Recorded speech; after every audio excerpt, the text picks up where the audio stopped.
Trump की जो deadline थी हमास को वो ख़त्म हो गई और आज इस गाजा पीस प्लान पर इजिप्ट के जो पर्यटक शहर है शर्म अल शेख उसमें वार्ता होना है दोनों के बीच में। हमास एक जो गाजा पीस प्लान की प्रमुख शर्त है जिसमें उसे पूर्णतः निशस्त्रीकरण करना है, मतलब उसे हथियार छोड़ना है, डिसआर्मामेंट करना है, उसको लेकर अभी भी तैयार नहीं है हमास। परेशानी ये है कि नेतन्याहू इजराइल के सामने दिखाना चाहेंगे कि वो बहुत कठोरता से डील कर रहे हैं हमास को और जो उनकी शर्तें हैं वो मान रहा है हमास। नमस्कार दोस्तों, आज बात करेंगे एक बहुत ही इम्पॉर्टेंट टॉपिक पर और डेवलपमेंट पर, और वो डेवलपमेंट ये है कि आज होगी हमास और इजराइल के बीच में इजिप्ट में वार्ता।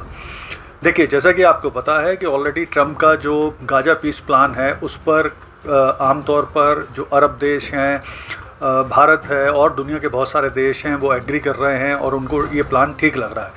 उस पर आज फाइनल वार्ता, क्योंकि कल जो संडे को ट्रम्प की जो डेडलाइन थी हमास को वो ख़त्म हो गई और आज इस गाजा पीस प्लान पर इजिप्ट के जो पर्यटक शहर है शर्म अल शेख उसमें वार्ता होना है दोनों के बीच में। और इस वार्ता में मुख्य रूप से मॉनिटरिंग करेंगे इजिप्ट, कतर और अरब के कुछ और देश।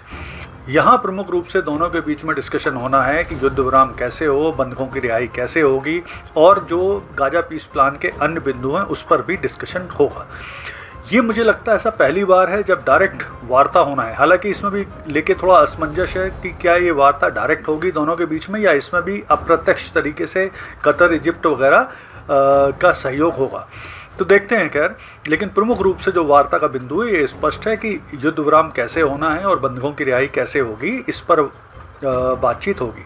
देखिए, जैसा कि हमास एग्री कर रहा है इस बात को लेकर कि वो बंधकों को छोड़ने को तैयार हैं। इजराइल के अनुसार 44 से लेकर 48 बंधक हैं अभी भी हमास के पास जिन्हें वो छोड़ना है। हालांकि वो मान के चल रहा है कि इसमें 20 जिंदा हैं और बाकी के शव सौंपे जाएंगे और इसके बदले में इजराइल लगभग 2000 फिलिस्तीनी कैदियों को छोड़ेगा।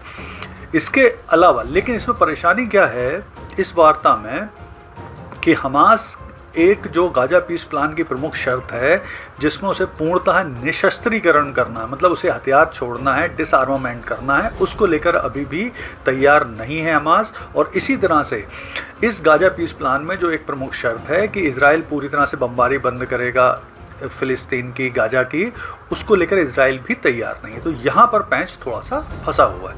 हालांकि जिस तरह का प्रेशर है ट्रम्प का हमास पर, इजराइल पर, कतर के और मतलब दूसरे अरब देशों का प्रेशर है, उससे हो सकता है वार्ता में कुछ पॉजिटिव डेवलपमेंट हो और ये भी हो सकता है कि शुरुआत में कुछ आंशिक सफलता मिले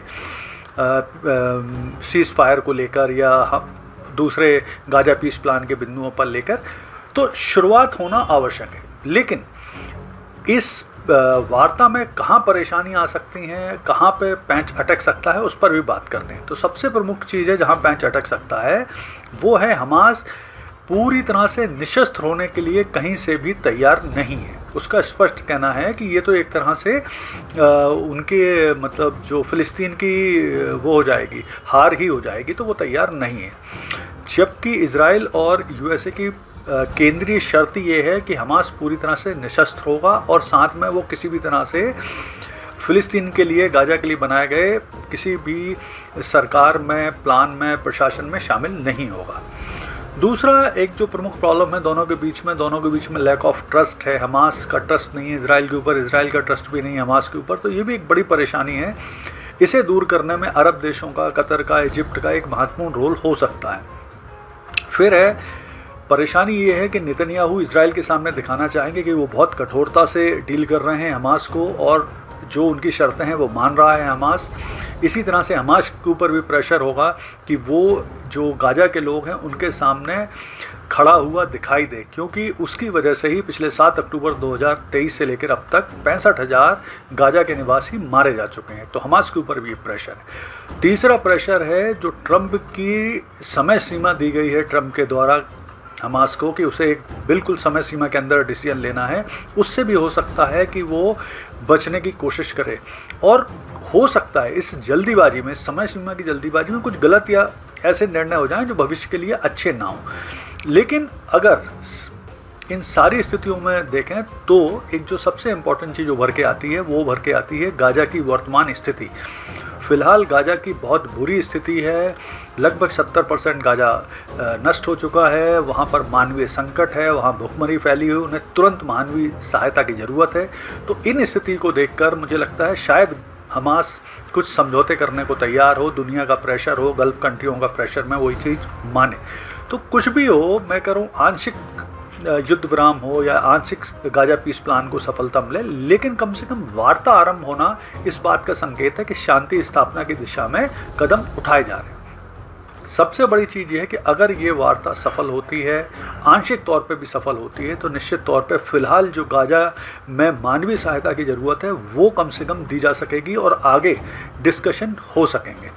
लेकिन अच्छी चीज़ ये है कि कम से कम वार्ता हो रही है ऐसे शत्रुओं के बीच में जो एक दूसरे की शक्ल नहीं देखना चाहते। तो ये पूरी दुनिया के लिए, गल्फ़ क्षेत्र के लिए, गाजा फ़िलिस्तीन के लिए एक अच्छा कदम है। धन्यवाद।